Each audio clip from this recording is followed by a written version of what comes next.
This is Revathi. Video చూస్తున్న వారికి, అలాగే లైక్స్, కామెంట్స్‌తో సపోర్ట్ చేస్తున్న వారికి thank you so much. Last ఎపిసోడ్‌లో సౌమ్యకి ఆయింట్‌మెంట్ తీసుకురమ్మని చెప్తాడు కదా! ఆ తర్వాత నుంచి స్టోరీ కంటిన్యూషన్.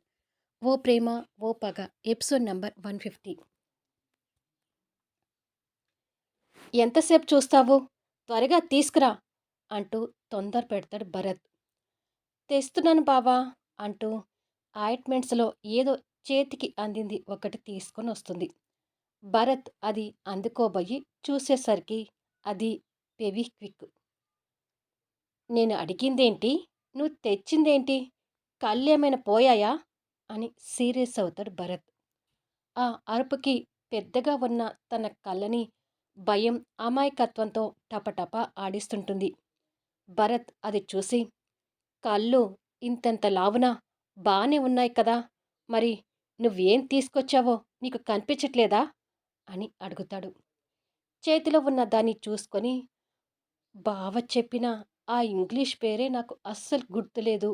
ఇక బావ చెప్పింది ఎలా తీసుకురాగలను అని మనసులో అనుకొని భయపడుతుంటుంది. "ఏంటి ఇంకా నిలబడి చూస్తున్నావు?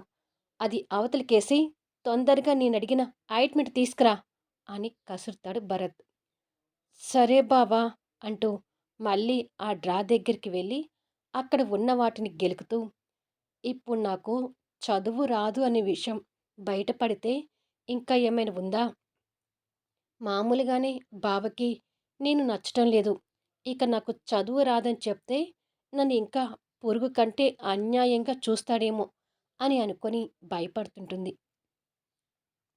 భరత్ వెతుకుతున్న సౌమ్యాన్ని కోపంగా చూసి ఫోన్ తీసుకొని ఫేస్బుక్లో శక్తి పోస్ట్ చేసిన నోటిఫికేషన్ కనిపించేసరికి ఏమై ఉంటుందా అని ఓపెన్ చేస్తాడు. హౌస్ ఫర్ సేల్ అని తన హౌస్ కనిపిస్తుంటుంది. ఓ, బ్యాంకు లోన్ కోసం హౌస్ అమ్ముతుందా? హౌస్ అమ్మే వరకు వచ్చిందంటే శక్తి సామ్రాట్ మధ్య ఇంకా దూరమే ఉంది. శక్తి పింకీ కోసమే వాళ్ళ ఇంట్లో ఉండొచ్చు. అంతే తప్ప వారి ఇద్దరి మధ్య బాండింగ్ అనేది ఇంకా ఏర్పడలేదని ఈ హౌస్ ఫర్ సేల్తో అర్థమైంది అని అనుకొని ఆలోచిస్తుంటే, ఇక్కడ సౌమ్య మాత్రం కుప్పల తెప్పలుగా ఉన్న ఆయింట్మెంట్ ట్యూబ్స్లలో ఏదా అని చూస్తుంటుంది. సామ్రాట్ ఆఫీస్ కూడా వెళ్లకుండా శక్తి కోసం ఎదురు చూస్తూనే ఫేస్బుక్లో పెట్టిన తన పోస్ట్ చూస్తుండగా శక్తి బ్యాంకు నుంచి ఇంటికి చేరుకుంటుంది. శక్తి లోపలికొచ్చేసరికి రాజశ్రీ సామ్రాట్ కూర్చొని తన కోసం వెయిట్ చేయటం తనకి తెలుస్తుంటుంది. "పింకీ స్కూల్కి వెళ్ళిందా ఆంటీ?" అని అడుగుతుంది లోపలికొస్తూ. "వెళ్ళింది గాని ఇల్లు అమ్మాల్సిన అవసరం నీకేంటి శక్తి?" అని అడుగుతాడు సామ్రాట్ సోఫాలో నుండి లేస్తూ. "అవసరం ఉంది కాబట్టే అమ్ముతున్నాను" అని సమాధానం ఇస్తుంది. "ఆ అవసరం ఏంటో నాకు చెప్పొచ్చు కదా! నీకు అవసరమైన డబ్బు నా దగ్గర తీసుకోవచ్చు కదా!" అంటాడు సామ్రాట్. "అవునమ్మా శక్తి, ఇక్కడ నీకు ఏం తక్కువని ఇల్లు అమ్మాలనుకుంటున్నావు? సామ్రాట్ సంపాదించే ప్రతి రూపాయిలో నీకు కూడా హక్కు ఉంది శక్తి" అంటుంది రాజశ్రీ. "సారీ ఆంటీ, మీ అబ్బాయి సంపాదనలో నాకెందుకు హక్కుంటుంది? మీ ఇంట్లో ఉండటానికి ఒప్పుకునేటప్పుడే చెప్పాను. పింకీ కోసమే నేను ఉంటున్నాను తప్ప ఈ ఇంటిలో నాకిక వేరే అనుబంధం ఏమీ లేదని. దయచేసి మీరందరూ అది దృష్టిలో పెట్టుకోండి" అని అంటుంది. "ఇలా ఎన్నాలని మాకు కానిదానిలాగా ఉంటావు శక్తి?" అడుగుతాడు సామ్రాట్ కాస్త కోపంగా చూస్తూ.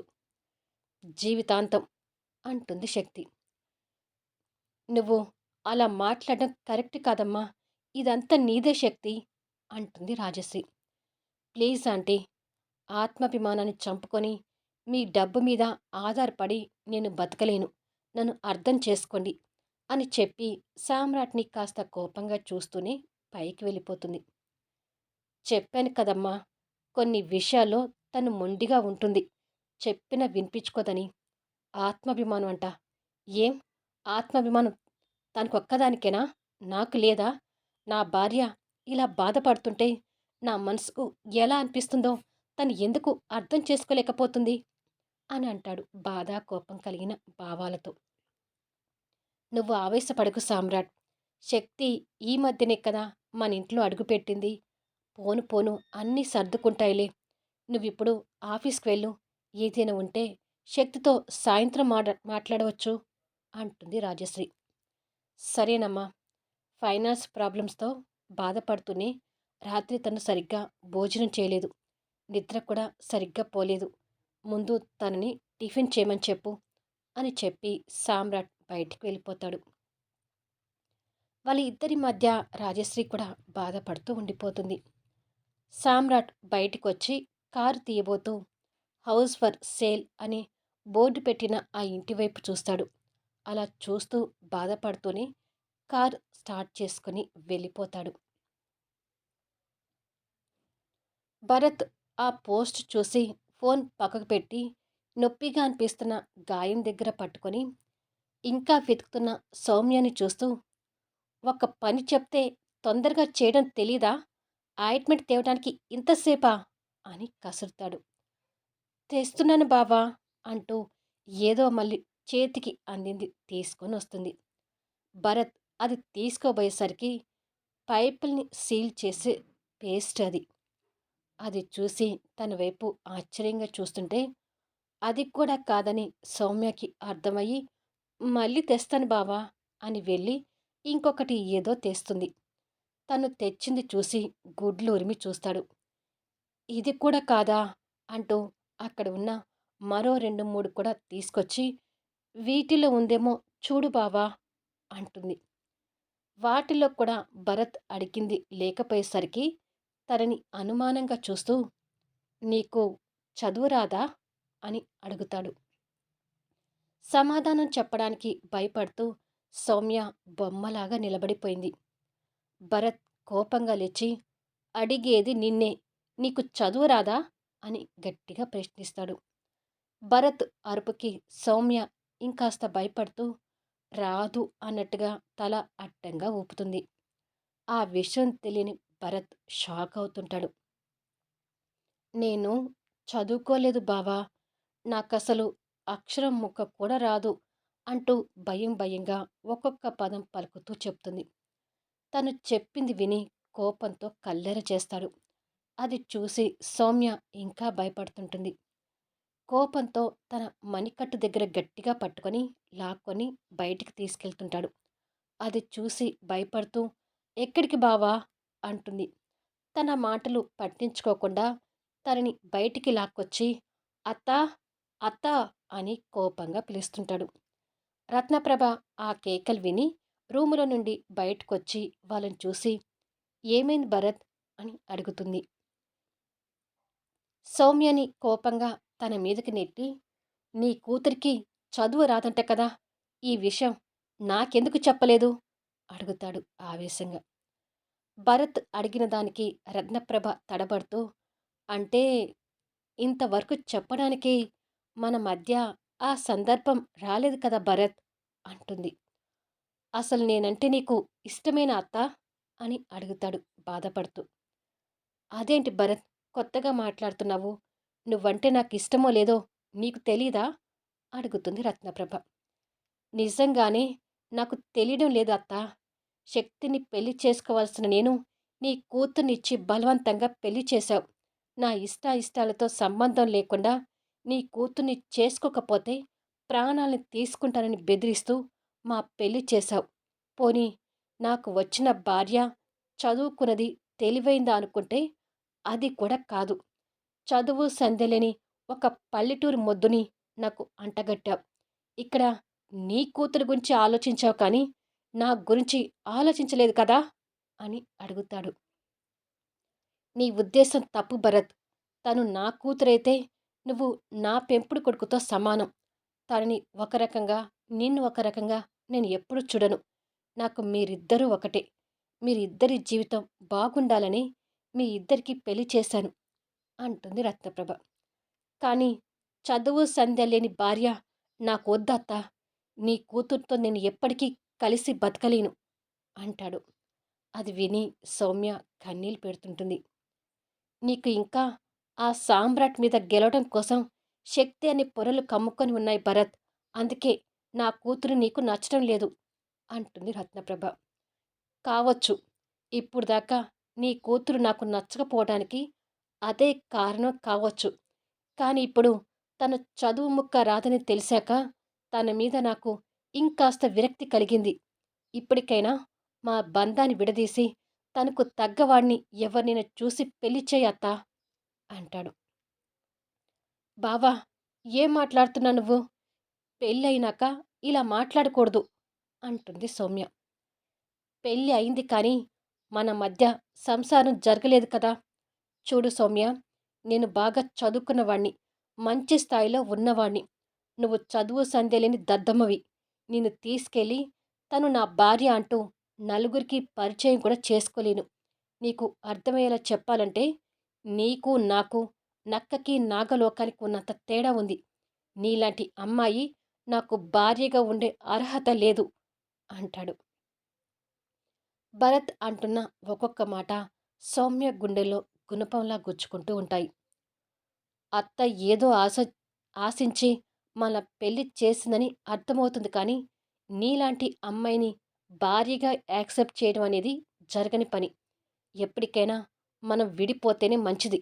లేదంటే ఈ జన్మకి ఇద్దరి జీవితాలు నాశనమైనట్టే. ఇప్పటికైనా మీ తల్లి బిడ్డ ఆలోచించుకొని నిర్ణయం తీసుకుంటే ఇక్కడ నా జీవితంతో పాటు నీ జీవితం కూడా బాగుపడుతుంది అని కోపంగా చెప్పి రూమ్లోకి వెళ్ళిపోయి డబేల్న డోర్ వేసుకుంటాడు. సౌమ్య కన్నీళ్ళు పెట్టుకుంటూ కూర్చుంటే వాడు ఆవేశంలో అలాగే మాట్లాడతాడులే సౌమ్య, వాడి మాటలు నువ్వు పట్టించుకోకు అని చెప్పి రత్నప్రభ అక్కడి నుండి వెళ్ళిపోతుంది. ఆఫీసులో ఉన్న సామ్రాట్ డబ్బు విషయంలో శక్తి మాటలు గుర్తు తెచ్చుకొని ఆత్మాభిమానం అంట. నాకు ఆత్మాభిమానం లేదేమో. తను అందరి విషయాల్లో బాధ్యతగా ఉంటుంటే త్వరలోనే శక్తి మా అందరితో కలిసిపోతుందని ఆశపడ్డాను. కానీ డబ్బు విషయంలో వేరు చేసి మాట్లాడేసరికి నా ఆశలని నీరుగారిపోతున్నాయి అని తిట్టుకుంటూ ఉండగా, ఏంటి పెద్ద బామర్ది నన్ను రమ్మని చెప్పావు అంటూ అరుణ్ సామ్రాట్కి ఎదురుగా వచ్చి కూర్చుంటాడు. శక్తి హౌస్ అమ్మాలని చూస్తుంది బావా, ఆ విషయం నీకు తెలుసా అని అడుగుతాడు. "హ్మ్, తెలిసింది. అత్తయ్య ఫోన్ చేసి చెప్పింది" అంటాడు. ఆ ఇల్లు అమ్మొద్దని నువ్వైనా శక్తికి నచ్చచెప్పు బావా అంటాడు సామ్రాట్. మీ మాటలు వినని శక్తి నా మాట వింటుందని ఎందుకు అనుకుంటున్నావు అడుగుతాడు అరుణ్. మరి ఎలా బావా? శక్తి ఇంటి డబ్బు వాడుకోకుండా పరాయి దానిలాగా బిహేవ్ చేస్తూ తన అవసరాల కోసం ఆ ఇల్లు అమ్ముతుంటే నాకు నచ్చటం లేదు అంటాడు సామ్రాట్. ఒక పని చేయి సామ్రాట్, ఆ హౌస్ నువ్వే కొనేసేయ్ అని సలహా ఇస్తాడు. నేనా అని ఆశ్చర్యంగా అడుగుతాడు. "ఆ, నువ్వే. శక్తి ఇల్లు నువ్వు తీసుకున్నావనుకో, ఆ ఇల్లు మీ ఫ్యామిలీ కింద ఉంటుంది. ఇక నీ డబ్బు కూడా శక్తి వాడుకున్నట్టుగా ఉంటుంది. ప్రాబ్లం సాల్వ్" అంటాడు అరుణ్. కానీ శక్తి నాకెందుకు ఇల్లమ్ముతుంది? ఈ తెలివితేటలు తనకు కూడా ఉన్నాయి. మా డబ్బు వాడుకోవటం తనకు ఇష్టం ఉండదు కాబట్టి ఖచ్చితంగా ఆ ఇల్లు నాకు అమ్మదు అంటాడు సామ్రాట్. అయితే ఆ ఇల్లు నేను కొంటాను అంటాడు అరుణ్. నువ్వా అడుగుతాడు ఆశ్చర్యంగా. కొనేది నువ్వే, కానీ నేను కొంటున్నట్టుగా ప్లాన్ చేద్దాం. అప్పుడు ఇల్లు నీకే ఉంటుంది, శక్తి నీ డబ్బు వాడుకున్నట్టుగా కూడా ఉంటుంది అంటాడు అరుణ్. నీకంటే అమ్మొచ్చు. అయితే ఈ విషయం గురించి ఇప్పుడే వెళ్ళి మాట్లాడదాం పదా అంటూ సామ్రాట్ లేస్తాడు. సరే అని బయలుదేరుతాడు అరుణ్. కొద్దిసేపటికి ఇద్దరు కారులో ఇంటి ముందుకు చేరుకునేసరికి శక్తి ఇంటికి ఉన్న హౌస్ ఫర్ సేల్ బోర్డు తీస్తూ ఉండటం వీళ్ళకి కనిపిస్తుంది. అప్పుడే బోర్డు తీస్తుందేంటి అని అనుకున్నారు ఇద్దరు. ఒకవేళ శక్తి ఇల్లు అమ్మదలుచుకోలేదేమో, నీ డబ్బు వాడుకోవటానికి ఇష్టపడుతుందేమో, అడుగుదాం పదా అంటాడు అరుణ్ కారు దిగుతూ. అది నిజమేనేమో అనే ఆశతో సామ్రాట్ కాస్త సంతోషంతో కారు దిగుతాడు. శక్తి బోర్డు తీసి అవతలకి వేసి వస్తుంటే ఇద్దరూ తనకు ఎదురయ్యారు. ఇంటికి పెట్టిన బోర్డు తీసావేంటి? ఇల్లు అమ్మడం లేదా శక్తి? అని అడుగుతాడు సామ్రాట్ సంతోషపడుతూ. ఆల్రెడీ హౌస్ సేల్ అయిపోయింది. అందుకే బోర్డు తీసేశాను అంటుంది. పాపం సామ్రాట్. హౌస్ ఎవరు కొన్నారు అనేది నెక్స్ట్ వీడియోలో చూద్దాం. ఈలోపు మీరెవరైనా గెస్ చేయగలిగితే కామెంట్స్‌లో తెలపండి. ఇక వీడియో ఎలా ఉంది అనేది కామెంట్స్ ఇవ్వడం మాత్రం మర్చిపోవద్దు. అలాగే లైక్స్ ఇచ్చి ఎంకరేజ్ చేయండి. మళ్ళీ నెక్స్ట్ వీడియోలో కలుద్దాము.